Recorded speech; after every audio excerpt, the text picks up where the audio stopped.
Hi, everyone. We are today on our public Facebook page.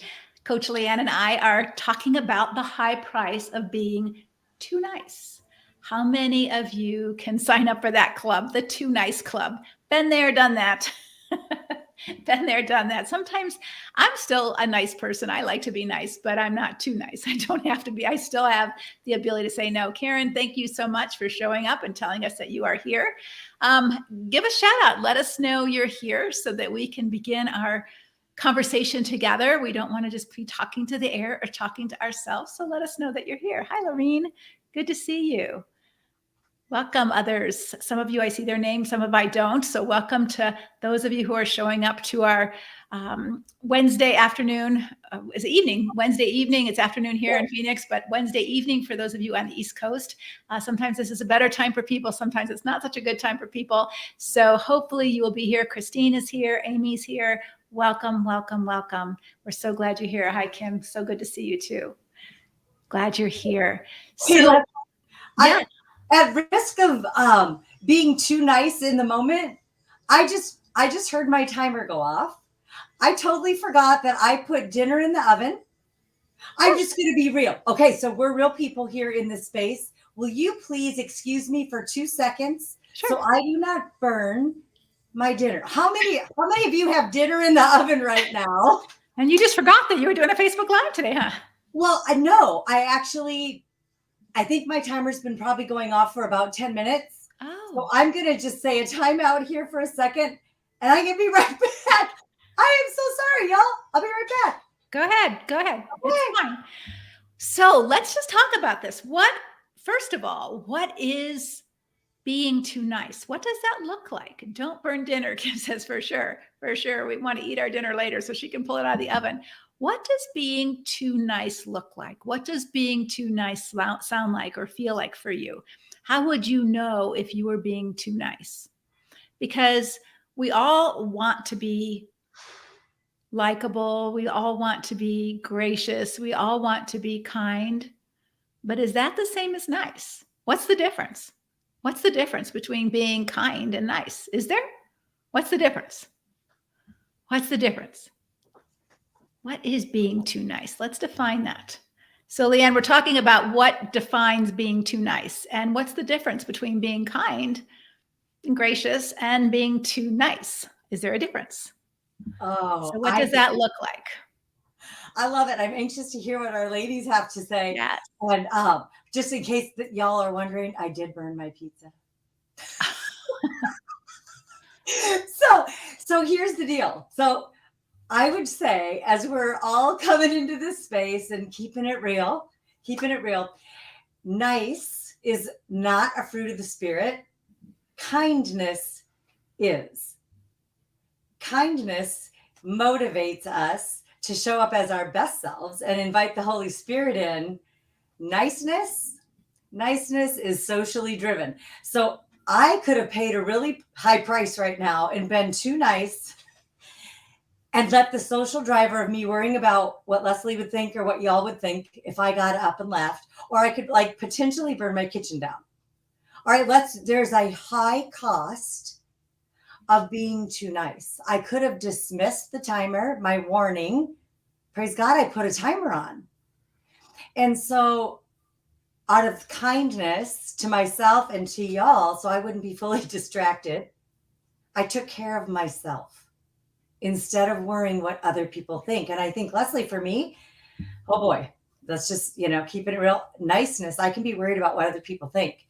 And it can keep me in a space where I am looking for external validation from humans as opposed to love from my Heavenly Father. Mm-hmm. So Kathy says kindness benefits everyone. Goodness costs. You're right. It does cost, and it costs us too. How does niceness cost us unnecessarily? Goodness is benefiting a greater good, right? But how does niceness sometimes cost us? Because we're talking today about the high price of being too nice. So I'm going to tell a story of a client of mine, and she was a college student. And she went to a Christian school, and she was raised to be, a very socially accommodating girl, right? So you don't cause waves, you don't make people upset, you rarely say no unless they're asking you to do something completely immoral. You wouldn't say no, you would just go along, you would accommodate, you would be nice, because that's what a Christian girl is supposed to do. So there was a man at her Christian college who asked her to go on a walk with him. And she did not want to. She wasn't attracted to him. She didn't feel anything for him. She didn't want to mislead him into thinking she was interested in dating him. She didn't want anything to do with him, but she didn't want to be mean. See, saying no was mean. So she should be nice and go for a walk. And so she did go for a walk with him. The high price that she paid is that he raped her on that walk. He raped her on that walk. So it wasn't even a date rape. It was sort of a stranger rape. She didn't even know him that well. But she allowed herself to not trust herself. I don't want to be mean. I will say yes when I don't want to. There's nothing in me that wants to go out with him. Maybe that was her body's warning signals. Maybe not, but it was something she should have listened to. And the high price for her was she was abused in a situation that she wouldn't have been had she just said, no, I don't want to. I don't want to get to know you better. And she doesn't have to say it that way. She just said, no, thank you. No, thank you.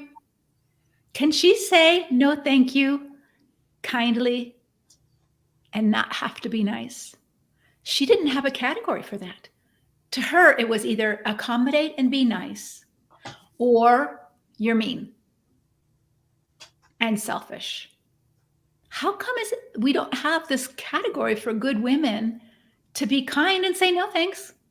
It's not going to work for me. No, thanks. I don't want any of that. No, thanks. I don't want to go there. Why is it that we can't say there? Protecting ourselves isn't mean, Suzanne says. Currently, I'm feeling burned out on a couple of friends who took advantage of me, Sarah. They wear you out till you don't want to see them anymore. Yeah. So what would be different, Sarah, if you stopped letting them wear you out and you just said no earlier, so that you're not at a frazzled end before you're done and you're starting to avoid them? What if earlier you just said, no, thank you. Nope, I can't help you now. No, I can't give you any more of my money. No, I can't give you any more of my time. No, I can't give you any more of my energy. Those are limited resources and I've given you as much as I can give you, and no thanks, don't want to give you any more. What makes it so hard for us to say no when it doesn't look like a big deal? I just want to take you out for a walk. It doesn't look like a big deal, but it might cost you a big deal. Leslie, I'm so glad that you brought that up. And thank you for using the word even category. How do we put this? Because we can be called a mean girl if we do say no. And so, it's going to hurt you. You and I were chatting about this. It can hurt others. And it can hurt God's plan for our lives. If I'm saying yes to all the wrong things, I might miss an opportunity that the Lord is bringing me because my yes or my no brought me down a road I had no business being on. The Israelites got in a lot of trouble in the Old Testament when they didn't inquire of the Lord. How many times have we read that in Scripture where they gave a quick answer as opposed to pausing for a minute and inquiring of the Lord? Mm-hmm, mm-hmm. Is anyone confused? So we've talked a little bit about how it hurts us. How does it hurt us by being too nice? Well, we get exhausted, we get resentful, we might be taken advantage of in little ways or big ways, like this woman was taken advantage of with being sexually assaulted, right? So we can get taken advantage of when we're too nice and we lower our boundaries. There's a book by, I can't think of his name, but it's called The Gift of Fear. And there's a real interesting story in the beginning of this book of a woman who got caught being too nice. So she's carrying her groceries in New York City. She's walking to her apartment building. And, in New York City, in apartment buildings, you have an outside entrance where you have a lock or a key code that only people who live in that apartment building can get in so that bad guys don't get into your apartment. So she's standing on the stoop with her 2 bags of groceries, fumbling for her keys. And a young man comes up and says, I'll help you. Hand me one of your grocery bags and you can open your door. Or I can't remember if it was grab or let me help you with your keys. She didn't say no, thank you.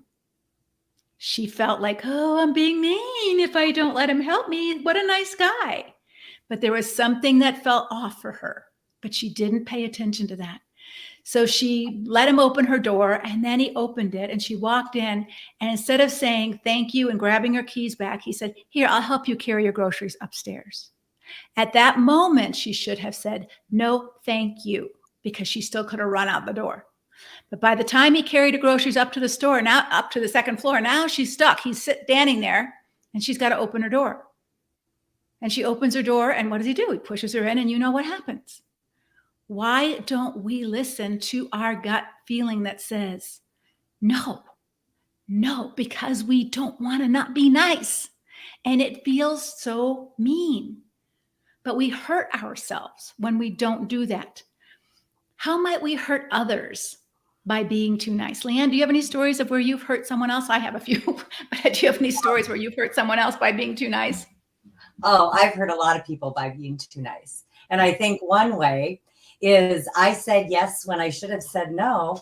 And let me just back up for just a second, because the two stories that you just told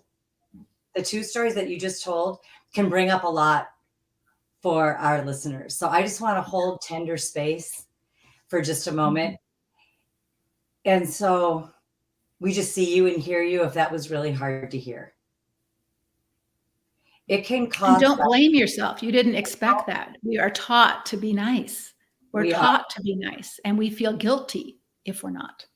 Yeah. So I just want to just really have a safe container for that, because I know that can be really hard to hear.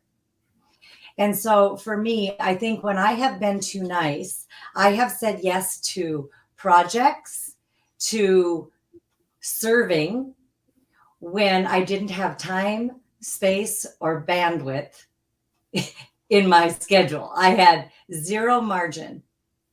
And so then what happened, Leslie, is I didn't bring my best to the table. Yeah. And so that's a pretty general one, because that was a pattern that I had for many years. It kept me in busyness. It kept me looking like the nice, good girl on the outside. And on the inside, it was depleting me. And it really hurt the situation that I was engaging with, because it took an opportunity from somebody else. It could have been theirs, but I took it. And I wasn't able to bring my best self to the table. I came in half instead of whole. Mm-hmm. And so anyway, I'm going to pause there for just a moment. Oh, Sarah Lynn, thank you for relating. Here's the deal. The more we look and see what the costs are, we start to see, and for me, another way that it hurt others is if I'm not honest with my yeses and my nos, it means I'm living a boundaryless life. I did that for a long time as well. Mm-hmm. And if we're saying no and we're sacrificing ourselves and our well-being, that kind of energy doesn't serve anybody in our sphere of influence at all. Mm-hmm. What else, Leslie, would you add? Yeah, I have a couple examples. One is a funny example, and I didn't really hurt this person, but it's an example of when we don't speak the truth in love. So I have a dear friend who I don't see very often because she lives in Florida and I live in Pennsylvania. Phoenix, but we used to both live in Pennsylvania. So we stay in touch. We talk on the phone. So anyway, recently she came to see me, and on the phone, she said to me, she goes, do my eyebrows look too dark? And I said, well, they sort of do. She had gotten them colored and they sort of looked a little too dark for her. And she goes, why haven't you told me? She goes, I've been wearing them this way for 6 months and nobody ever told me until my friend told me my eyebrows look too dark. I would have changed them 6 months ago. Why didn't you tell me they look too dark? And she was mad at me that I was too nice. I didn't say, she didn't ask me if her eyebrow, I would have told her they look too dark, but she never asked me, but I never offered that to her as a really close friend. Just like if she would have had lipstick in her teeth, I would have said, you have lipstick in her teeth. She's a dear friend. I should have said to her, this isn't the best color for your eyebrows, but I hurt her because I just wasn't honest with how she was looking these days. And she cares about that very much so. And she was quite upset with me that I had kind of been too nice and not given her honest feedback on that. So that's one example of how I hurt someone else. And here's another example. And this is my bad as a counselor before I knew any better on being a counselor. You can care too much for somebody and you can really feel their pain. And I do, and I care. But I didn't have good boundaries with how much I allowed some clients to call me. Mhm. And then it got on my nerves because they were calling me at 9 o'clock and 10 o'clock, and it was waking me up at 4 o'clock in the morning, even though I didn't answer the phone. And it started to irritate me. And it was not their problem. I sort of told them, oh, if you need me, call me and I'm here for you. And I can never be here for everybody all of the time. You know why? I'm not God. And I hurt them by trying to be God for them. That I can be your savior. I can help you. I can help, I'll always be here for you. I'll know. That's all baloney. I'm a fallible, limited human being. I get tired. I need my sleep and I get cranky. I cannot be God for you. And thank God I learned it early in my career. But when we try to be this everything for everybody, it feeds our ego and it hurts them because we can never live up to that. And we will always disappoint them because we will get worn out, crabby, and we can't. It's not possible. Yeah, there's, that whole piece of expectations. You keep being the nice girl instead of being kind, the fruit of the spirit. You keep being the nice girl. People are going to expect things from you that are unrealistic. Yeah. Unrealistic. I can't be on call. Yeah. Yeah. Unrealistic expectations are breeding ground. Niceness is breeding ground for unrealistic expectations that you might have on yourself or that somebody else might have on you. And I don't know about y'all, but unrealistic expectations are hard. They are hard when somebody expects more out of me than I am able to give. I have just this much bandwidth some days. And so if I'm being nice girl all the time, people are going to think I have this much. You can't even see my hands, this much, right? I don't. And so I am not even being authentic about who I am. I'm not even letting other people know the real Leanne if I am being nice as opposed to being kind. And, that's a pretty high cost. Then nobody knows the real me. Yeah. And that's challenging because I know some women that we talk to in our ministry a lot.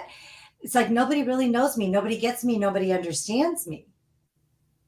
Well, have you shown up fully you? This is a question I would ask. And this is something as I was preparing for this live, I get to ask myself, what is it? Am I being too nice or am I being authentic? Yeah. So I want to ask you, we're going to do a challenge next week. How many of you have already signed up for it? We've been talking about it in these Facebook Lives. So next week, we're going to do a challenge Monday, Tuesday, Wednesday, Thursday, and Friday on 5 different topics that I think Christian women really get hooked on and get problems with. And if they knew how to manage this, if they knew how to deal with this, they would not be so out of gas, resentful, frustrated, confused. And so we're going to do just kind of a mid-year. So it's halfway through the year. Kind of do a retool, regroup, get motivated to finish the year well. Leanne's talked about being our best self. What does that look like for you? And what's your intention to make that happen? And so we're going to cover 5 topics next week. And in order to be a part of this challenge, we've done all these just showing up, but we're going to be doing a more intensive workshop next week, all week. So Monday, we're going to do about moving beyond overwhelm. How many of you are feeling a little overwhelmed with even just the information that you've gotten here? It's like, oh my gosh, how do I change this? I feel overwhelmed. How do I stop being so nice and learn how to be me and have a good no and still be kind? How do you do that without making people mad at you? And we'll talk about that in just a minute. But I want you to know, learning about overwhelm, whether you're overwhelmed with your emotions, whether you're overwhelmed with your life, whether you're overwhelmed with your husband, whether you're overwhelmed with your parents, whether you're overwhelmed with medical issues, overwhelm is a common problem for most people today. And we don't have the tools to know how to manage it. So if that's you, you're going to want to sign up for our challenge because Monday we're going to deal with moving beyond overwhelm. We're going to do this on a completely private Facebook page just for this challenge. So it'll be a little safer to be more honest and talk about things because it's not on our public page. Nobody else can find this page unless you've signed up for our challenge. So if you would like to sign up for the challenge, please go to leslievernick.com facebook.com/challenge. You can invite a friend, you can invite 10 friends, you can all do it together, which would be really fun because then you can hold each other accountable. So Monday, we're going to be talking about moving beyond overwhelm. When you sign up, you will get an email on Monday giving you the tools on how to deal with that in your email. And then we're asking you to put the tools into practice right away, because that Monday, I think it's going to be at 1:30 or Monday, 4:00 Eastern time. 4:00 Eastern time. We'll be on our Facebook page, and we're going to go through that tool, and we're going to practice using it together, and we're going to answer your questions where you got stuck. Tuesday, we're going to talk about moving beyond negative thoughts, like this thought, oh, I'm mean if I'm not nice. That's a thought that's not true. But if you can't catch it and recognize it, if you don't understand that thought's going to create a lot of anxiety for you, then you're going to get stuck in having a lot of untrue stories that you tell yourself or about life or about other people, which usually leads to more overwhelm, anxiety, and depression and shame. So if that's you, if you're struggling with those things, and you need to look at your stinking thinking, the Bible tells us to take every thought captive to the obedience of Christ and renew our mind with the truth, because our thought life leads to our emotional life. My thoughts trouble me, Psalm 55:2 says. My thoughts trouble me and I am distraught. I'm emotionally a wreck because of my thoughts. Well, how do I change my thoughts if I don't even know what my thoughts are? So we're going to talk about that, how to figure out what you're thinking and how to change it. How to change your thoughts, how to renew my mind. God tells us to, but how? That's what we're going to talk about on Tuesday's challenge. You're going to get the tools for it on Tuesday, and we're going to have the application Tuesday at noon Eastern time. Okay, so we'll do our Facebook Live, not on this page, but on our Moving Beyond Challenge page. All right. And Wednesday, we're going to be talking about how to move beyond our fear of failure. How many of you have not done something that you know maybe God's calling you to do, and you're just too afraid? You're afraid of failing. You're afraid of not being able to finish it. You're not going to do it well. People aren't going to like it. People are going to disapprove. All of those things that our thoughts keep us afraid, and we don't step out in faith to do something that God calls us to do. So we're going to talk about that. We're going to unpack that in your email. And then we're going to show up at Facebook again at 7:30, I think, on Wednesday, Eastern time, just like today, to go through our tools and figure out that for an hour. Each day on Facebook, we'll be on Facebook for an hour on this private page. Me and a coach. One of our coaches that you've met will be there. Then Thursday, we're going to be talking about moving beyond unrealistic expectations. Now, this was key for me in my healing with my mother, because my expectation was that a mother should love her daughter, but my mother didn't. My mother should want to be a good grandmother. My mother didn't. A person who's having all kinds of mental health issues should want to go to the doctor and get some medicine and help herself. My mother didn't want to do that. And so I kept getting stuck in expecting her to be someone she didn't want to be. Like, well, why wouldn't she? This is so reasonable. And it is reasonable that a mother loves her child. It's just that my mother wasn't going to. And so they were unrealistic expectations. But I didn't think I should have to let them go because she should be different. But she wasn't going to be different. So how do I let go of that? Maybe you expect your husband to be honest, but he's not honest. History shows, your life shows, he's not honest with you. Or it's reasonable to expect your husband to love you, but he doesn't. So how do you move beyond that? Thursday is our challenge for that. Same thing, email in the morning, Facebook Live later on. That time will be at noon Eastern time as well on Thursday. And then Friday, we're going to be kind of talking a little bit more about what we're talking about today. How do we move beyond unhealthy people pleasing? How do we move beyond it? We've identified it. We've talked about the high cost. How do we actually, because all of you know how to say no. You just don't do it. You know how to say no. You all know the word. You just don't use it. What is the fear that keeps you locked? We're going to address that. We're going to unpack that. And if that really is an issue for you, all of these things with boundaries and relationships and being too nice, we're going to open up our doors to a 6-week coaching class just on setting boundaries and stop being an unhealthy people pleaser. So if that interests you, please sign up for our challenge. There is a charge to it. We've done it previous years with no charge, but we had a lot of people who signed up and a lot of people who didn't show up. And that creates a lot of technical nightmares with the internet world and all of our emails. And that's costly for us. And so we decided if we're going to give our time, you can give us a little bit of skin in the game. And so we're charging you $23 for the whole week, 5 hours of coaching with 2 coaches and all the emails and those Facebook Lives. And those Facebook Lives will be on Facebook in this private Facebook page for a year. So if you can't show up live for a day or 2, you can watch them later for as long as you want to, and you can rewatch them over and over again to help you use that tool. Okay, so enough said about that. I hope you've signed up. I hope you've invited a friend. The link is on the bottom of your screen. If you're listening to this, it's lesliebernick.com/challenge. And you'll go to a page where you can sign up and forward it to somebody else that you would want to do this with. And she might want to do this with you. It'd be great to have a couple of friends to do this with. So now I want to go back to the high cost of being a nut too nice. We've talked about what it is. I want to answer your questions. So write your questions in the chat, or if you have an anonymous question that you want to ask, I think you can go to lesliebernick.com/question/. And Karen will transcribe that and put it in my computer so that we have a list of your questions that you don't want to put on Facebook. But what I want to ask you now, if we're talking about moving beyond our negative thoughts on our Tuesday challenge, what beliefs have you held? Like, I'm a bad person if I say no. Like this woman who got hurt because she believed that she couldn't say no. That made her mean. She had this belief. She didn't believe it after that happened, but she had that belief. What beliefs do you have that don't serve you anymore, that you might need to let go of in order to grow, in order to be healthier? What beliefs are holding you stuck in this too nice place? If you can think of some, put them in the chat, because I think we do grow stronger together. And you might have some that I never thought of, but I have them. I just didn't notice. And I might share some with you that you didn't know you had, but now that you're hearing them, you recognize it. Like, I'm being mean if I say no, right? I used to think that, like, I'm just being mean. I'm not being mean. I had to let go of that belief. It's not true, but I was believing it. And that's why I couldn't say no. I knew how to say no. They won't like me if I say no. Well, I don't know that for sure, but even if they don't like me because I said no, what does that say about our relationship? Right? I'm not allowed to say no. So what beliefs? Put it in the chat. We'd love to get a whole list of beliefs that aren't serving you anymore, that keep you stuck in this too nice posture in your relationship.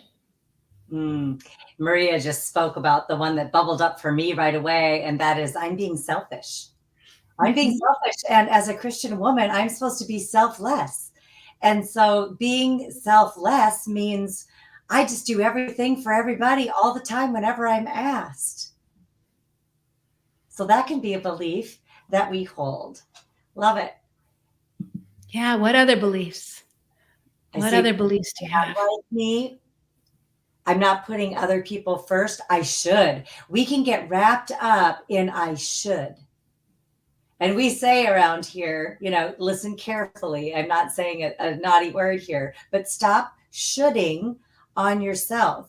The woulda, couldas, and shouldas can be limiting beliefs as well.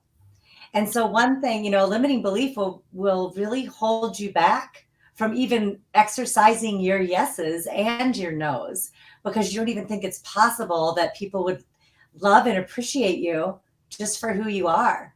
I learned, for me, that I was lying when I would say yes instead of no. Right? And so, yeah. So anyway, I see a whole bunch more coming. What are you seeing, Leslie? I just want to answer Linda's question real quick. Would this be appropriate for a 17-year-old girl who struggles with these things? Yes. As long as she's mature enough to handle herself maturely in the Facebook group, I'll let you decide that. But she would definitely benefit from it if she recognizes herself and she wants to work on these things. So I was told I was controlling for saying no. So Rhonda, what do you need to do to let go of that belief? Somebody else might believe that, just like somebody else might believe in, something else that you don't believe. But that doesn't mean it's true. So are you controlling if you say no? And this is, I won't let you control me, is what you're saying no to, right? I won't let you decide for me when you say no. I'm controlling me. I'm not controlling you, but I'm not allowing you to control me. And they don't like that. So they'll project You're trying to control me. Nope, I'm just trying to control me, and I'm allowed to say my no. But your belief has to change, because otherwise they will hook you with that. Yeah. Yeah, I'd love to share something that's just coming up for me as I'm reading through the feed and here with you right now. But here's another thing. If I disagree with you, here's a limiting belief. If I disagree with you, I'm being mean. If I disagree Mhm. with you, I'm not being nice. And so a difference of opinion can really hold us back from even knowing what we think or who we are. If we believe that just because I disagree with you, have a different opinion, that I am a mean girl. And that is so not true. We are not little puppets and robots here in this space. I Mhm. love vanilla ice cream. Leslie does not. I would never eat vanilla ice cream. If it was the only ice cream available, I wouldn't eat it. Right. And I love it. And so, as much as I love Leslie, and I would adore sitting down and having ice cream with her, I don't have to worry about being too nice. I'll bring my own vanilla ice cream to her house if I need to, or when we go out. Yeah, yeah, it's okay to see It's things okay. differently. That's part of the beauty. I mean, what kind of flowers would you like if they were all tulips? Tulips are wonderful, but I also like roses and sunflowers and bluebells and bleeding hearts and, all different kinds of flowers, cosmos, and it would be a boring world if everything looked the same, and God didn't make everybody to be the same. That we're to all be ourselves and to be respectful of that. But there's lots of beliefs I see in the chat. I'll lose a friend if I say no. I'll feel guilty for saying no. That in order to be good or loved, I need to do what people tell me to. They may not like me. People won't be nice back to me. I'm not putting others first like I should. I'm selfish. Yes. Do you understand how those beliefs are keeping you locked in an unhealthy, bent posture toward the creature instead of God, the creator? God says something, and I was talking about this in an earlier Facebook Live, and it's just the first time it really hit me, is that the fall did not damage our identity. We are image bearers. We are always image bearers. We will always be image bearers. Whether we live up to that or not, that's who we are. But what the fall did is it damaged our humanity. And so what we did, God created us to be God-centered people, that we need him for life and our source. God is our source. But what Satan said is, hey, you're missing out. You don't really need God as your source, because if you eat of this tree of good and evil, you will be the source. That tree will be your source. You will know everything. You don't need to go to God as your source anymore, right? So that was the lie. And the curse of the fall was what? Romans 1 says that they've exchanged the truth of God for a lie, and they worship and bow down to the creation instead of the creator. And so we as women tend to be man-centered women, people-centered women. I need you to love me in order for me to be worth something. I need you to like me in order for me to be okay. I need you to agree with me in order for me to be confident. You see, and that's called idolatry. We're asking them to be our source when God wants to be our source. And so sometimes these wake-up calls of, whoa, I'm thinking off, are gifts in disguise. That's why the Lord tells us to renew our mind with his truth, because if we've been looking to humanity to be our source, guess what? They're going to disappoint us and hurt us. They are never, just like I couldn't be God for my client, they can't be God for you.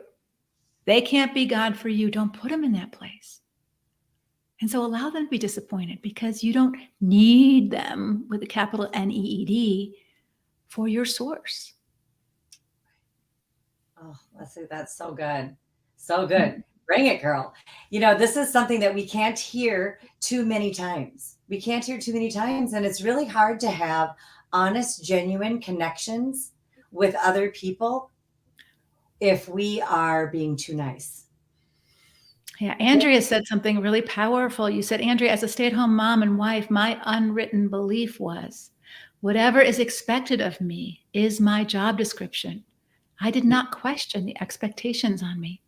And I think this is the very common belief of Christian women, that my husband is to be my authority, my God, the person who structures who I am. And that's not true. It's not what God designed marriage to be. And a good husband wouldn't take that position. But sometimes we gravitate toward people who will want to be God in your life and condemn you and control you and tell you who you are. And you can't change them. The only person you can change is you by not letting them. By not letting them. Super good. There is just so much in this feed. And we do have another question on our document. May I read it for you? Uh-huh. All right. It says, finally, got out of a bad marriage. Why do I find myself in a relationship that is probably worse than the last one? Well, if I can be blunt, it's probably because you didn't do your work. So when we end one relationship, especially one that's been toxic, not just a mutual decision to end this because it's not good for either one of us or we're not the right fit. But when it's been toxic and you've left that relationship, it's not that you caused the toxicity or that it's your fault that he treated you that way. It's none of that. But we do have some healing work to do. And we do have some self-examination work to do. Like, why was I willing to put up with that? What was it about him that attracted me? Why didn't I say no earlier? Why didn't I stick up for myself? How did I let myself stay like a frog in boiling water for so long and think that that was okay? Why didn't I listen to my friends? Those kind of things. I don't know what your story is, but there's a lot to learn about yourself. And I've shared this story before, but I'm just going to share it again because it's just a quick one to illustrate this. I met a woman at a business conference who wasn't a Christian, but we were talking and she knew what I did. She goes, "Oh, I married a narcissistic sociopathic man. It was the best thing that ever happened to me." And I'm like, "Whoa, tell me more." And she said, "I was such a good girl. I was so naive. I was too nice. I fell for his love bombing and I just was blind to his character defects. And once I married him, I began to see that I was, being in a really unhealthy relationship. And I was helping the unhealthy relationship because I was so passive, because I was allowing myself to be controlled, that I was afraid to speak up for myself. And I had to learn he was a good teacher.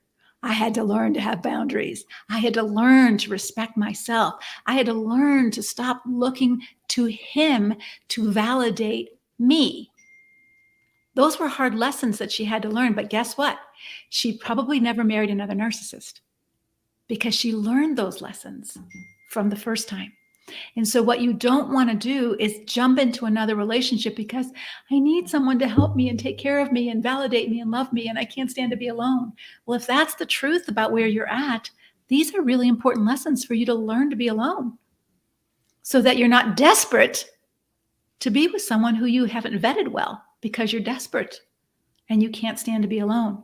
And I'll just say one more thing about this, Leanne, and I've said it before, but your job as a woman, as a child, male or female, your job is to grow into a mature person, right? Paul says that we're to mature in Christ and we're to mature in our emotional, spiritual, and physical and psychological development so that we are fully mature adults.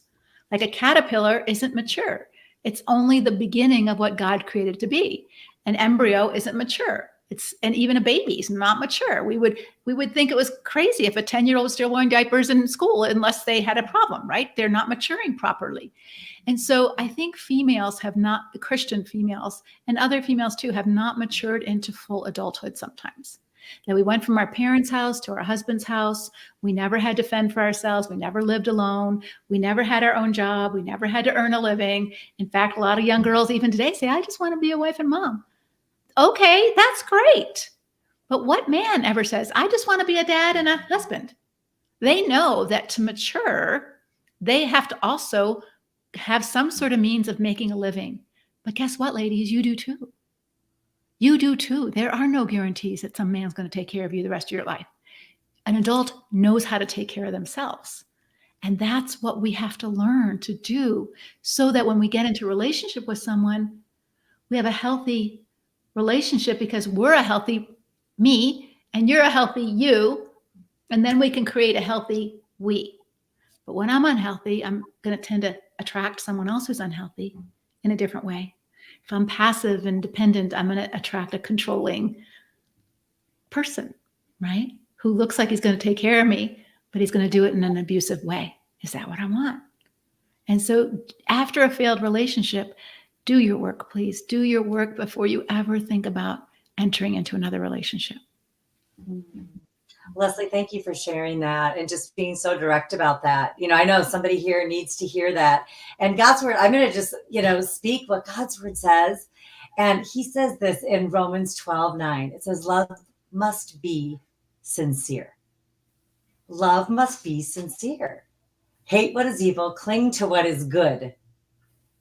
Love must be sincere. And so when you think about that, if we are not being honest with our yeses and our nos, are we being sincere? If we have not taken time to figure out what we like and what we don't like, are we being sincere? And so I just love that we can always go to God's word, and even those simple 4 words, or is it 5? Love must be sincere. Yeah, 4 words, 4 simple words. So we want to anchor. So, we've been together here for about 40 minutes. I'm really curious from our ladies and gentlemen, perhaps that are here listening, what has been really meaningful for you so far? We have talked about a lot, and you have engaged with us so beautifully. We thank you for your trust and confidence in sharing this time with us. What's really resonating with you? What is really important? Why you showed up today to talk about the high cost of being too nice? Are you ready to let some of that go? What's going to give you some courage to find your no? What have you heard today? Would love to hear. Yeah, I would love to hear that. In the meantime, I'm seeing some, chat on the feed about, recognizing that you let yourself be too nice and you're mad. You're mad at yourself. You're mad at God. You're mad at the other person. And there's a season for that. I think there's a season for kind of that, I'm really mad at everything and everyone. And I would just encourage you to do your work so that you don't stay there. I was, and I don't know if I was sharing this with you, Leanne, but I was sharing it with somebody because I've been reading through the Gospels this year. And one of the questions I always was perplexed over was, why did Jesus say when he was going to the cross and all of the abusers were abusing them, forgive them for they know not what they do. And as I read it this year, and I've read it 25 times, a year, every year I've read it I read through the Bible, but I've read it before over and over again. And I guess this time the Lord spoke to me and he said, the reason that Jesus forgave is because he didn't want to go to the cross holding a grudge, right? Which is what we would do. We would want to hold a grudge. That's in our humanity, right? In our humanity, we would want to be angry at mistreatment. That's normal. And so Jesus, as the perfect sacrifice, had to be aware of his temptation. And he wouldn't have been the perfect savior had he kept on to that anger and kept on to that resentment. It's not that he was wrong for having it, but he wanted to let it go. And so I would just encourage you that people impact you, but they don't destroy you, right? You're the one who has to decide, how are you going to handle that impact? When they impact you, just like if a drunk driver hit you and ran you down and you're in intensive care, are you going to be bitter and angry the rest of your life because that happened to you? Or are you going to do your work and use your energy to get well? And perhaps politically campaign against drunk drivers and do good things to help people who are in that situation, but not let it turn you into someone angry and small and bitter. And that's the end of your story. I got hit by a drunk driver and I'm angry and bitter the rest of my life. Satan wins then. Satan wins. Don't let him win. There is a battle. I understand that. And I was plenty angry at my situation for a long time. So I'm not being the timetable here of when you have to do that, but just understand there's important work for you to do here if you want to be your best self, even though someone didn't treat you well. So good. I'm seeing a lot of resonating in the feed. Don't let others' projections on you define or dictate who you are. Mm-hmm. And so, if you are being encouraged, make sure you reserve your seat. And I'm going to say this, maybe there's people listening in their car as they're driving along. LeslieVernick.com/challenge. is how you save your seat for the Moving Beyond Challenge that is starting really soon. You want to save your seat and invite someone. Invite someone to join you. There's something I call it find your accountability buddy. There's something really fun about doing a challenge in the summer with a friend. You don't have to walk this alone. So, don't say, no, I'm going to hide and pretend that that's not me. Say, yeah, you know what? I need some support and I want to have some fun with a girlfriend and do something that's going to change the trajectory and the next chapter of my life. You get to pick up the pen and learn to say no and learn to say yes and have it align with who it is that you are. That's something you can do. You don't need to sacrifice yourself. All of us ladies, I don't know if you're a story lover, but I love reading novels. I love watching good movies where, like the King's Speech, where he, was stuttering and then he overcame that and he delivered that amazing speech. Or even the movie Frozen. For goodness sake, what would have happened to the movie if Elsa didn't become unfrozen and she learned to let it go and deal with her anger? And what would have Anna been if she had married that stupid guy she was dating and not realized he was a taker and a user, right? We want the person who's in this horrible dilemma to get through the dilemma better, stronger, and she becomes the hero of her own story. She doesn't get stuck in the ickiness of the story. And so many of you are in a story of life right now and you're stuck in the ickiness. I get that. I get stuck in the ickiness too. We all have icky chapters of our story, but it's not the end of the story. We are co-creators with God, with our life story. And you have a choice on how your main character is going to handle the bad guy. It's going to handle the adversity. It's going to handle the challenges. And how are you doing there? Are you just going to cave in and be a people pleaser? Are you just going to cave in and do what the bad guy says? Or are you just going to accommodate and go along? Is that how you want your life story to read? That your children look at that, your grandchildren look at that? I think it's something to think about because you have agency here. You write your part of the story. You don't create all the characters. You don't create all the circumstances. That sometimes is beyond your control. But you are the main character. Elsa was Elsa. She had choices to make on how she was going to handle situations. Anna was Anna. She had choices about how she was going to handle certain situations. She couldn't control the situations, but she decided how she was going to handle it. And that's our message to you. You're all in relationships, some good, some bad, a lot of bad. If you're here at this channel, probably a lot of bad ones, right? But this is something for you to learn. How are you going to rise strong? How are you going to grow whole? This is the ministry that we have to you to teach you how to do that. Indeed. Leslie, I just remembered a funny little story as you were sharing. And, at Christmas time, I grew up in Minnesota and we used to go cut our Christmas tree down all the time. Okay. And so that we would traipse out as a family. We would have our saws and our hatchets and we would pick that very favorite perfect tree and bring it home. So we did that year after year when I was growing up. And I thought that was the thing to do. And so when I had my family, we had our kids, we started doing the same thing. And then I have this wonderful brother-in-law who's a firefighter, and he challenged us and he talked about all the fires that he would see in houses. From live trees not being cared for, not being taken care of, not being watered, not being nourished. And so we made the decision to get an artificial tree for the first year. My kids were devastated. Okay, that did not please my daughter at all. She loved the smell of evergreen. All of that came up for her. And how did we meet that? I bought a scented candle. We bought a tree. We got used to it. And we made a different choice to take care. And I say all that in jest and with fun. I still love a live tree. I still love evergreens. But here's the deal. We are real human beings. We are not artificial like a tree. We have needs and desires and wants. We need to be watered, nurtured, and cared for.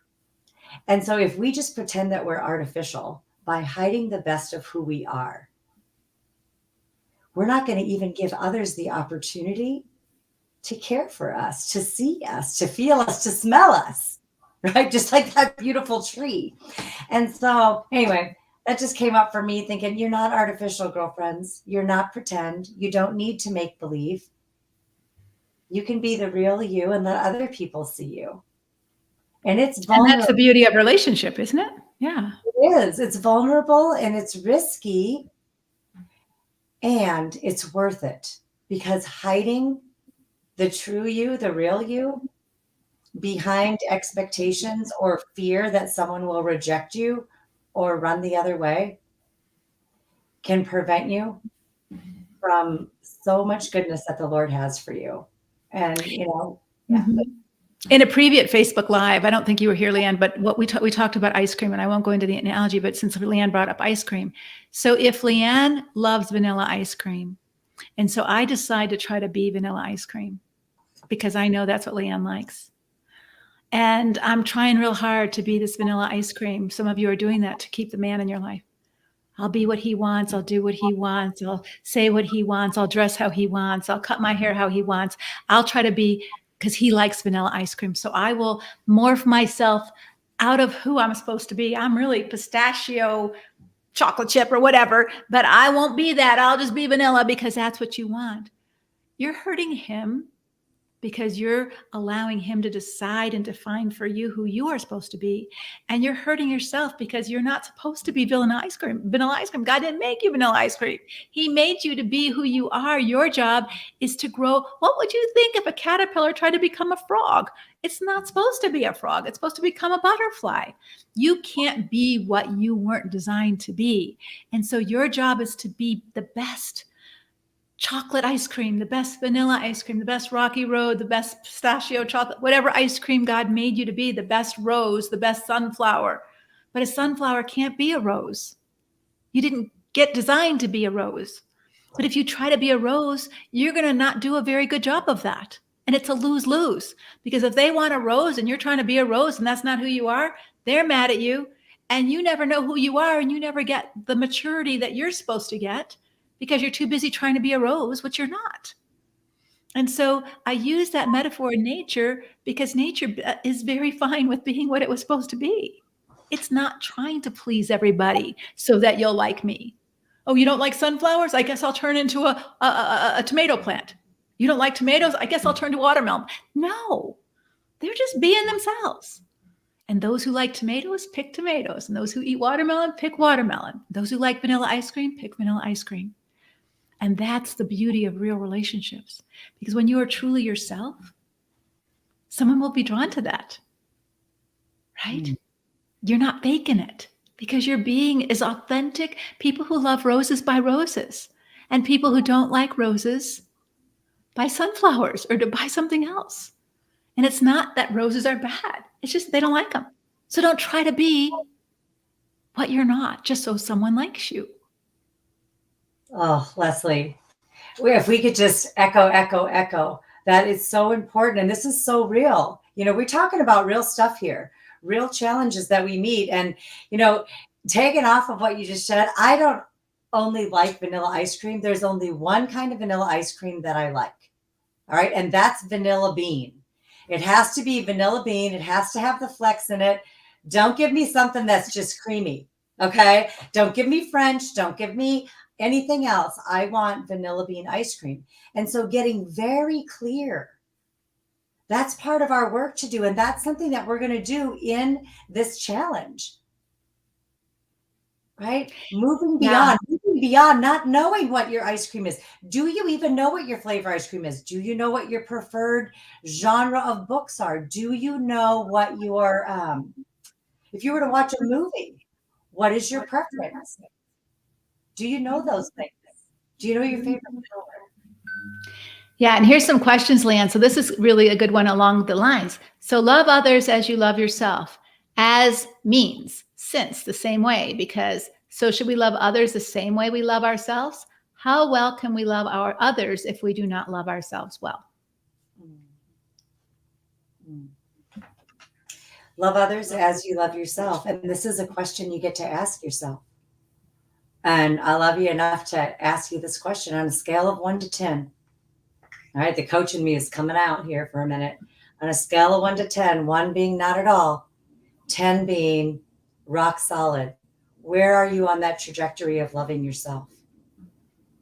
Right? If you're a 10, if you loved yourself anymore, there would be 20 of you in the house with you.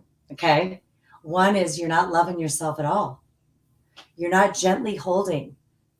And Right? define loving yourself, because I think that gets really tricky, because I can hear a lot of women in the background being like, that feels so selfish, or that feels so worldly, or that feels so unbiblical. But even though it says love yourself, just define, what does healthy self-love look like? Because we're not talking about, I'm so wonderful, I'm the best here. We're not talking about that narcissistic, Oh, no, self-centered kind of love. What does it mean to love yourself? Because we do love others as we love ourselves if we define it properly. And that's the big one. If we define it properly, I love that. And so I want to hear from our ladies and gents, if you're here, what does loving yourself well mean? Yeah. Okay. What does it mean to love yourself? And I want to see some numbers. Oh, I'm seeing some 5s, some 6s. Thank you. Okay, getting better. Good. This is great. And so for me, Leslie, knowing that I'm loving myself well means that I know what brings me joy and what fills my soul. Mm-hmm. Okay. There are certain things that absolutely complete me. I don't want to daily walk in those things. That would be like putting concrete boots and trying to walk through quicksand. Mm-hmm. So one thing that I do is I know what feeds my soul. I need beauty around me. That is loving well. So therefore, in my office right now, I am looking directly out a window on a blue sky with trees and sunshine. That's loving me well. I could have an office on the other side of my house looking at the street. So what would you say, Leslie? What is one way that you know you're loving yourself? So loving myself means I seek my highest good. Right? I seek my highest good. So that doesn't mean I self-indulge myself with, just comfort, because sometimes that's not my highest good. If I just eat ice cream all day, that's not loving myself, because that's not going to be good for my cholesterol. That's not going to be good for my weight. That's not good for my eating that kind of diet all the time. So seeking my highest good is cooperating with God in developing myself to my highest maturity. Paul says to Timothy, fan into flames the gifts that God has given you. Well, if I'm to fan into flames my gifts, I have to love myself enough to take the time to do that, to go spend the money and take a course that will help me get to the next level, whether it's in maturity or in knowledge or in wisdom or in accountability, whatever I need to do. I'm going to invest in my highest good. I'm going to walk every day so that my body stays healthy. I'm going to read every day so that I get wise in God's word. I'm going to correct myself when I'm out of line. I'm going to fix myself when I see something broken. I'm going to care for myself in a stewardship way. That because I'm seeking my highest good, not as a arrogant, I think more highly of myself than I ought, but I think of myself as a image bearer. And this image bearer gets broken, gets bruised, has been broken from childhood, from different things that have been done to me. And who's going to steward me but me if I don't love me? No one's going to fix the broken in me but me. And so that's what I see as self-love and the same with others. I'm going to seek their highest good. So if I'm going to love a husband well who's been abusive or a cheater or a narcissistic, controlling husband, I'm going to seek his highest good, which means I'm going to speak the truth in love. I'm going to say no. I'm going to have good boundaries, because to enable his selfishness by me being too nice is not just good for me, it's not good for him. I'm not seeking his highest good. Right? And that's what Jesus did. He sought our highest good.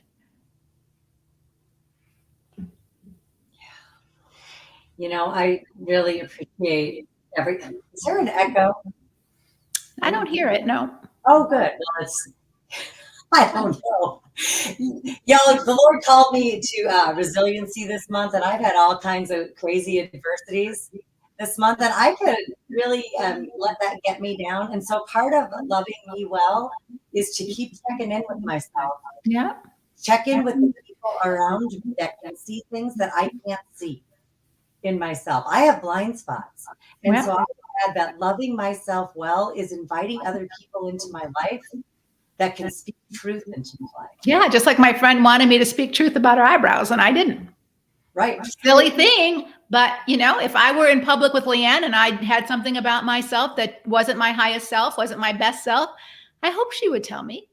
I hope she would tell me, and I would tell her. And so but if you're not allowed to speak truth into your husband's life, if he's not allowed to speak truth into yours, or you're not willing to look at those things, because how many of you look in the mirror every single day? Yeah.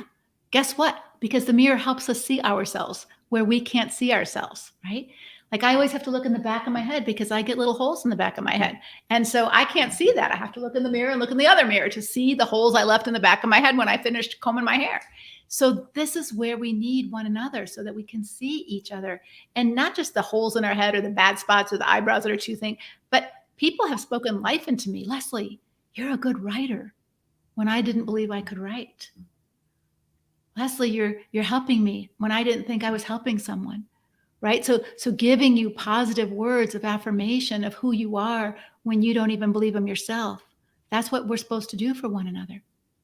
That they see things in us, gifts and abilities that we don't see. And that's how it's supposed to go, so that we can grow into who God called us to be, our best self. So good. We've got a couple other questions, so let's get to them so we can let our audience go. How important is it to look back at our childhood when doing our own self-work? Well, you can't, you have a past. You have a past, and we're not living in truth if we don't acknowledge that we have a past. And so we don't need to live in the past, but we have an opportunity to look back. And I am hearing an echo again, and I see in the feed. So I'm going to be quiet, and I don't want to distract our listeners. Yeah, I hear a little bit too now. I think it is important to look at the patterns of the past. So you can't, for example, if you were sexually abused as a child. So when I would work with clients as counseling clients and they were sexually abused as the past, they would get caught in the story of what happened to them. And what happened to them was awful, but we can't change the past. We can't change and make it not happen, right? We can't change and not make the impact happen. It happened. So what happened. So what Christians tend to do is, so you can't forget the past. What forget the past and and that's not necessarily true. So what we want to look at is what is the story that you're telling yourself about the past. So you've got the facts of the story. I was sexually abused. That can't change. But oftentimes in the past, you are creating some beliefs about yourself. That means I'm damaged goods. That means God doesn't love me. That means I was a bad girl. That means no man would ever want me. I don't know what story you're telling yourself about the past, but those stories could be big old bold lies from the enemy to keep you squashed and stuck and small. And they may not be true. It's true you were sexually abused. It doesn't mean any of the other stuff. But if you don't untease that and examine that, then you get stuck in some lies, not just the past, but the lies. And also the patterns that you created in response to the past. Maybe you shut down. Maybe you became a people pleaser. Somebody wrote in the chat that they grew up with a narcissistic parent. And in order to be safe, of course, you had to do everything they wanted. And so those were the patterns that you developed as a person. But those patterns don't make for healthy relationships. Yes, they work really well when you're in oppressive regimes, like living with a narcissist. They work if you just live your whole life to make them happy. It is safer for you. So you were a smart kid and figured that out. But today, it doesn't lend you into having reciprocal healthy relationships if that's all you do is people please all the time in order to make people like you. Right? So that's where you might have to revise some of your stories that you told yourself in the past. Hey, I did this for survival, and it was a really good strategy, actually, because it kept me from being beaten and it kept me getting fed and all of that other kind of stuff from my narcissistic parent. But it isn't such a good strategy now. Just like maybe you disassociated as a child as you were being sexually abused, but now you're disassociating whenever you get stressed and you can't remember what you did or who was where. And that's not such a good strategy anymore. And so part of you learning from your past is not beating yourself up for it, but saying, okay, that was then, now is now. Who am I? What do I want to be? How do I want to change so that I function much more in a healthy way today? And that's your work to do. And it does involve looking at some of that past stuff. not so that you can change what happened, but your response to what happened and how you can grow from what happened and not stay stuck in that. All right, I'm going to go to another question. I don't know if your sound is any better. Wow, Leanne, thank you. Why was I allowing myself to be an artificial tree, not allowing myself to have all that care? Why?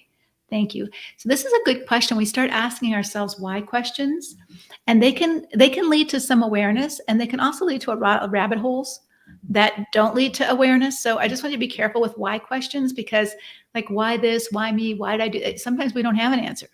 Like, why did my dad sexually molest me? I don't know. And you don't either. I mean, you could make up an answer, but what answer would satisfy you? Oh, that's why. There is no answer that satisfies you. Why did my husband cheat? So be careful of the why question. A more helpful question might be, what can I learn from this? How can I grow from this? What is this here to teach me? What matters most now? Those would be much more proactive, helpful, forward-looking questions than just why. Why am I in this spot? Might be helpful for you to see the patterns that you've had. But unless you're looking for the resource to learn, just learning for an explanation isn't usually, like Milton Erickson was a psychiatrist in the 50s. And he said insight, like, oh, that's why. That's sort of the booby prize. It really doesn't change anything. Right? It doesn't really change anything. And so knowing why isn't necessarily the light bulb moment we think it's going to be. It might create some, oh, now I get the connection, but you're still stuck in the same place. Right? Oh, I fell in the pit. Now I know why I fell in the pit. I wasn't looking there. I just walked right into the leaves and fell right in, but it still doesn't get you out of the pit. Right? You still have work to do to get yourself out of the pit. Let's see. What if I want relationships and people don't want to invest in them? I am lonely and I have no one. I would like to find someone to give words of affirmation, and no one will because they don't feel comfortable. So I'm not sure whether you're asking, I would like to find someone to give words of affirmation to, or that you would like someone to give words of affirmation to you. But if someone doesn't feel comfortable, then they're not the right person, right? So if your love language is affirmation and you're trying to squeeze blood out of a turnip and they're not going to do it, that's the wrong person. It's like trying to make chocolate ice cream into vanilla ice cream with beans in it. It's not going to happen. You know, you can't make someone into someone else. So I would just encourage you that you would get involved in something, Bible study, working at the homeless shelter, volunteering somewhere, because as you interact with people, like when I first moved to a new community in Arizona, I didn't know anybody. And so I started playing pickleball. So I played pickleball with about 12 people. And you get to know people when you're playing a game together, right? We're all doing a sport together, but you get to see people who are honest and people who are dishonest, people who hog the ball and people who are generous with the ball, people who will play with people who aren't as good as them, and people who say, no, I'm not playing with you because you're not good. Right. And so as you get to know people just in that simple setting, you know people who give you words of affirmation because they say, good job, good hit. And other people who are always commenting on your mistakes. So as you're in a social setting with someone doing something just fun or easy, or taking a cooking class or helping at a care net center, you're going to get to know people. And as you get to know people, some you'll be attracted to because they're vanilla ice cream with beans in it. And some you won't be attracted to because I don't like daiquiri ice at all. I would never eat that. And as you get attracted to certain people and you see that, hey, I kind of like talking to this person, then you might say next, I really enjoyed our, folding the clothes. Or I really enjoyed our pickleball game. Would you be open to having lunch after pickleball sometime? And then that's where you begin to go a little deeper and see what happens next. Any thoughts on that, Leanne? See if you're echoing. I echo. Am I still echoing? I want to just totally validate everything that you just said. It's so important that we reach across the table. It's scary to extend a hand of friendship to someone. You can do it. You can do it. Take that step. Sometimes as women, we can get stuck in the space of waiting to be invited. What would be different if you were the inviter? Yeah. One thing Leanne did, and I'm going to brag on you a little bit, and I can't remember the details, Leanne, but I remember being very impressed by it. During COVID, I think Leanne went to all of her neighbors and she put little notes in their mailbox, like, if you need any help, let me know. And it was just such a generous way of saying, I see you, I know you're there, and if you need help, reach out. And she initiated that. She didn't have to. She could have waited for her neighbors to ask her, but she went to neighbors that didn't even know her. And that was, Leanne's way of showing care for them, even if she didn't know them or have a relationship with them, because that's who she is. That's who she wants to be. And so those are the kinds of things that we can do in sort of a ministry kind of way. That doesn't mean you're in a relationship with these people, but as you do that, not just being nice, but being kinder, the person that's who Leanne is, that's who you want to be, then the people who call you and say, thank you so much, that was so kind, I don't need anything right now, but that was really nice of you. That's a person who's just giving you a word of affirmation. Now this person is more that way because they responded right away to your little note. And you may say, hey, when COVID's over, let's have lunch. And now that COVID's not here anymore, you can say, I'd love to have lunch with you. You want to come over? I'll make something, and see what happens. And those are the ways that we begin to get to know people and develop friendships. And it's hard, girlfriends, we just remember the mean girls of middle school. And hopefully many of us have moved beyond that. But it's hard to figure out how to build friendships. Mm-hmm. And so moving beyond the fear of that, is a gift you can give yourself. And I would just encourage you to join the challenge, because that will give you a chance in a smaller group, or to interact with people on Facebook. And maybe from there, you'll decide to join one of our Moving Beyond People Pleasing groups, which is only 25 women. And so in that small group over 6 weeks, you'll get to know certain people, and some people will resonate with you more than others. And again, it's like flowers. When you go to the flower store, you pick the ones you like. You pick and it doesn't mean the others aren't beautiful. They are. Just like when I go to the ice cream, I'm going to pick the same flavor I like. I'm not trying the other ones because I know what I like. And so just let yourself get to know yourself, and let yourself be yourself. And people who like that, and just like you get to know people, you'll be attracted to the people that you like, and you won't. We're not demonizing, but there's certain pickleball players, I'll play pickleball with them, but I probably wouldn't hang out with them because I already know that they don't have some of the qualities that I would want to be close friends with. And it doesn't make them bad or me good. It just makes us different, right? Just different. I think this is an interesting question. And I think, should we ask our husbands if we are being our best self, or just our friends? I think the first person you have to ask yourself is yourself. Like, what is my best self? Right? What is my best self? Because for me, my best self might not be something someone else likes. Like if I say my best self is someone who spends a lot of time, I spend a lot of time learning, right? Because I thrive on that, just like Leanne loves beauty. I love beauty, but one of my highest values is being a learner. I've always been a learner. I don't play well. I'm not a good player. I don't spend a lot of time playing. And I wish I could. We were talking about this in our family, and I said, I wish our kids had more fun. And they, reflected to us about our parenting, and they didn't say that, but I said that. I wish I'm not a player. I never did. I never learned to play as a kid. I was always the firstborn. I had to clean the house. I had to do the mother's job, and I just never played. And so being a player, like even playing pickleball, is kind of new to me in my age. I didn't do it. I didn't play pickleball. I didn't play younger. I just didn't play. So I'm a worker bee, and I'm a learner. I don't know that everybody would think that's my best self, right? So I think that we have to first define, what is God calling us to, and what has God given us to develop, and that and the fruit of the Spirit that we're to exhibit, all of them, right? But which ones are especially that we're good at, or especially we are concerned with. And then us first decide, am I showing up as my best self? How did my day go today? Did I show up as my best self? Was I honest? Was I kind? Did I have my no when I needed to? Did I love others well? Where did I get frazzled? Where did I fall apart? Where did I not handle myself well? I think the first person we ask that to is ourselves, and then the Holy Spirit, because he says, search me and see if there's any wicked way in me. Because like Leanne said, we don't always see ourselves very clearly. And then trusted others. But I think that's a little risky, because they may want you to be someone else for them. They might have an agenda for you. Yes. Remember that. Yep. So if I asked my husband if I was my best self, he might say, my husband wouldn't say this, but your husband might say, no, because you're just too selfish. You're spending too much time reading, right? Well, I do spend a lot of time learning because that's important to me. And he might not like that because it's not as wifey as he might like. Or, hey, I want you to watch porn with me. I want to be more sexually active and more adventurous, and you're just a prude. Well, is that your best self just because he doesn't like you being more conservative that way? So I think you have to be careful of asking someone else to evaluate what your best self is.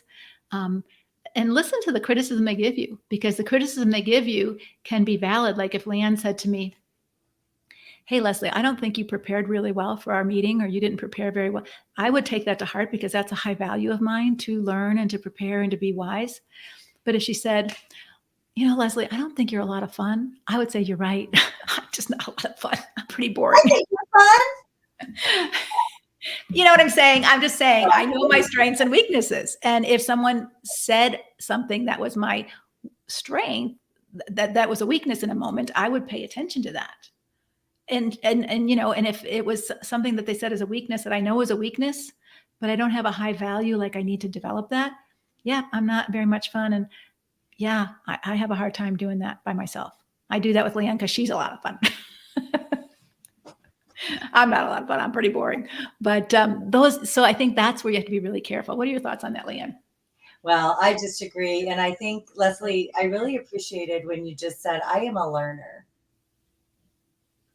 Knowing who you are, what makes you tick, what makes you special.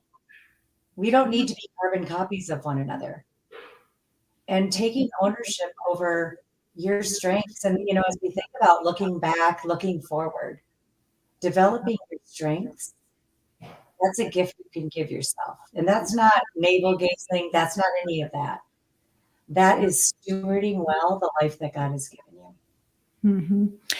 Judy's asking a good question. She said, do we seek authentic self, or do we seek Almighty God for direction as we need our next breath and holy direction?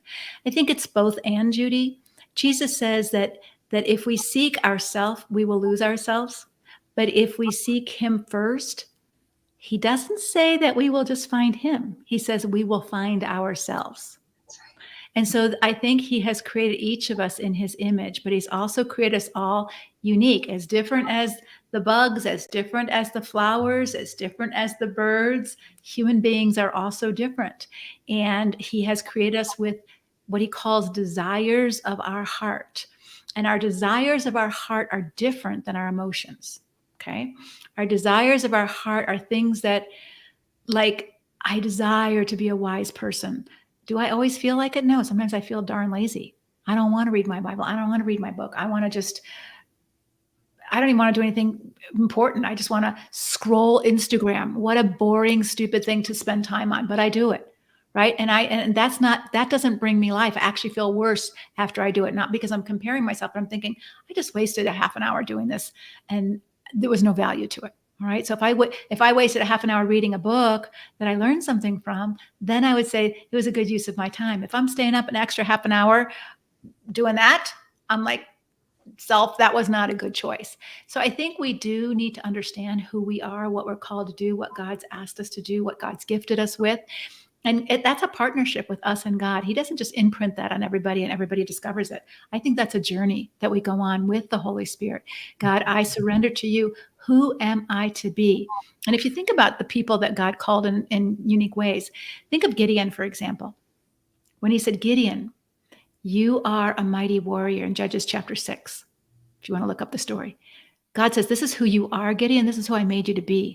And Gideon's response to God was, I don't feel like that. I don't feel like a warrior. I feel really weak. I'm just a little farmer from the smallest tribe of Benjamin. I can't be a mighty warrior, God.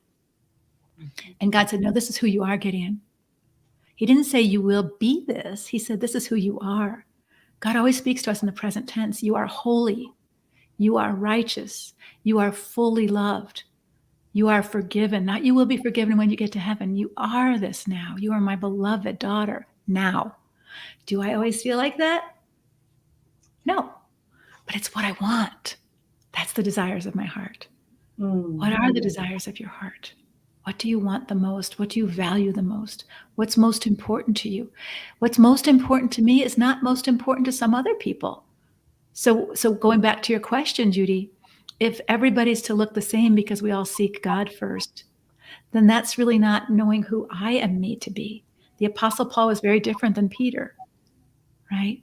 And so they're not the same temperament. They're not the same personality. They didn't have the same style about them. They didn't have the same approach to things, but they both sought God and they both loved God.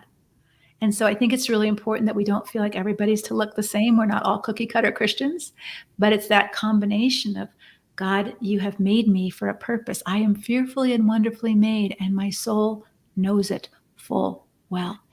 Teach me who I am, that I might become my best self. And that's different than your best self, right? All Christian best selves don't look the same.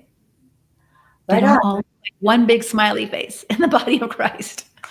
Exactly. You know, Colossians 3:10 says, therefore, as God's chosen people, holy and dearly loved, clothe yourself with compassion, kindness, humility, gentleness, and patience. You're God's chosen people, holy and dearly loved. Do you know that?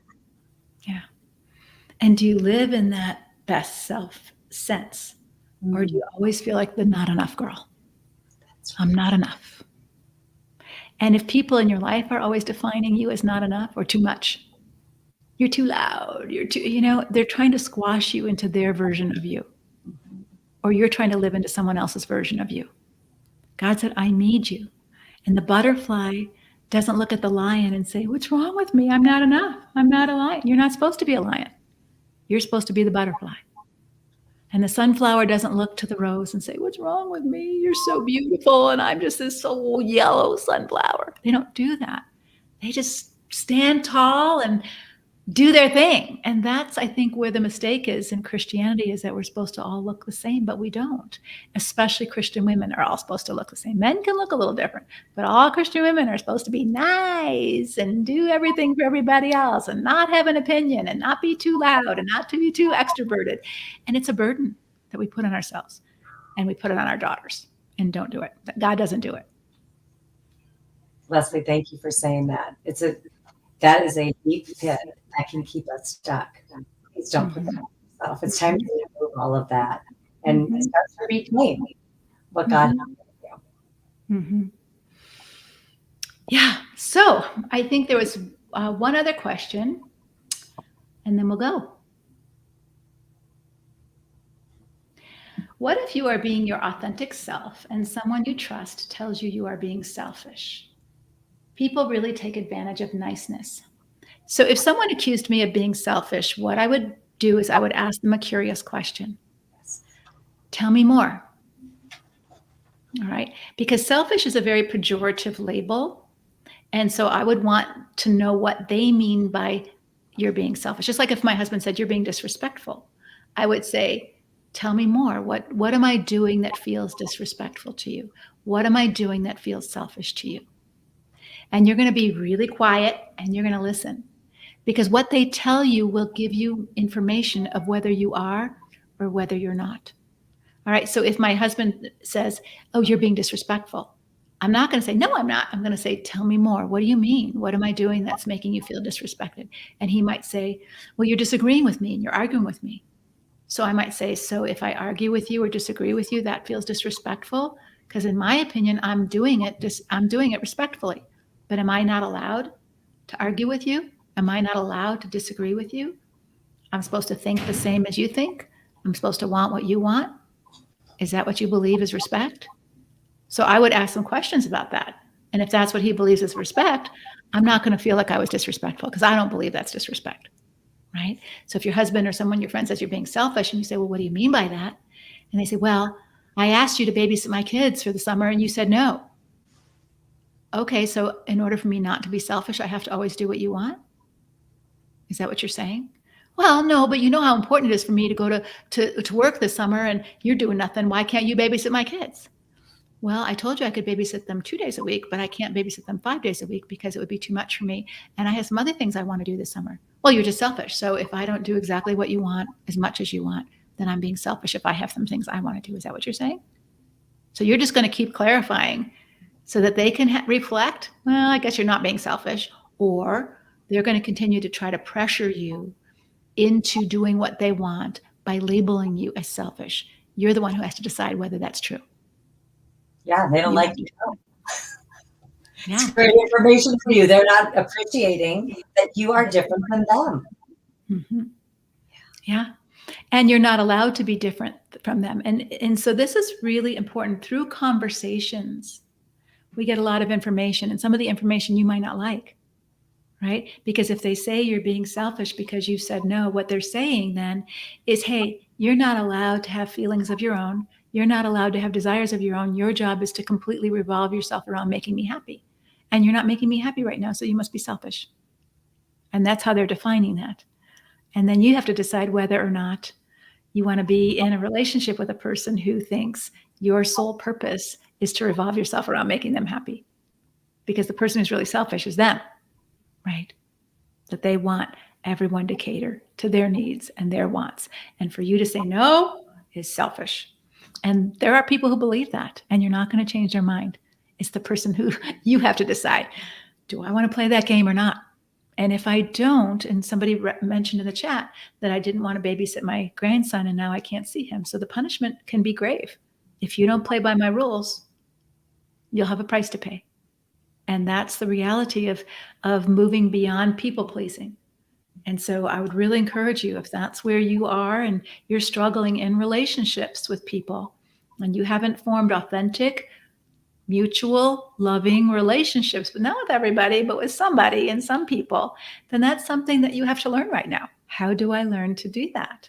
And our ministry can help you. And I would encourage you to start by joining the challenge and see what happens there. See what the next step is for you. See what you're learning.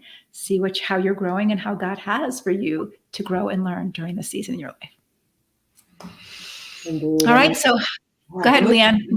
Moving beyond challenge. It's such a small investment. It's less than a cup of coffee a day.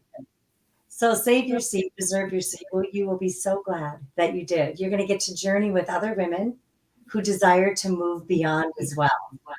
And some of us are just so hungry for connection. You can find that in this challenge. Yeah. And I'm going to go back to self-love for a minute. I'm going to challenge you. Most of us, if we're adult women, do care enough about ourselves to take a shower, brush our teeth, put our makeup on, do our hair, put our deodorant on, because if we didn't, we wouldn't be showing up as our best self, right? Physically. If we didn't, if I showered, Leanne called me, I said, I just got out of the shower. If I don't take a shower and put my deodorant on and brush my teeth and put my makeup on, you probably wouldn't recognize me. I just, I'm not my best self. So part of stewarding me is stewarding the outside as best I can. I'm getting older. I can't control everything, but I am going to control whether my hair is sticking straight up or it's looking in a regular way. I am going to put my makeup on. I am going to brush my teeth. I am going to put my deodorant on. I'm going to put a shirt on that looks presentable on camera because I care about myself and I care about how I show up in life. But that takes time. It took an hour of my time to get ready for this, just physically on the outside, right? With the shower and all the rest of the stuff. What about my inner work? Like that is self-love too. Showing up to learn something new, showing up and interacting with other people in the group. This challenge might be your first example of caring for yourself, of saying, I need this and I will commit an hour and a half a day, an hour for the Facebook Live and half an hour to read the email and do the tool so that after a week, I can have some growth in my inner life. And if you're telling yourself you don't have the time, then maybe your own self-love is lacking. If I told myself I don't have the time to take a shower. I don't have it. Well, what am I so busy doing that I don't have the time to take care of me? Right? Now, I understand some days you don't because of other people's needs. Like if you had a small child or an elderly parent who was dying or whatever, all those things take time. But most of the time we have time and we make time to eat, to shower, and to sleep. Those basic self-care, most of us do pretty well. But what about your growth, your watering, your nourishing, your inner world, and how you think and how you feel and how you handle things inside, outside, not just the way you look? I would challenge you that that's part of loving yourself, to care for yourself and learn and nourish your growth, so that You can show up. You're capable of showing up in a way that honors you and honors God. Amen. So I think we're going to call it a wrap. I don't see any other questions. And I appreciate all of you being here and all your comments. And I encourage you to sign up for the challenge. We will be here again on Friday. Tomorrow we're going to take the day off. And Friday we're going to talk about, in our Facebook Live, if I can find it, Friday, June 16th at 12 Eastern Time. This is going to be a fun topic. Easy ways that you can say no or buy without using the word no.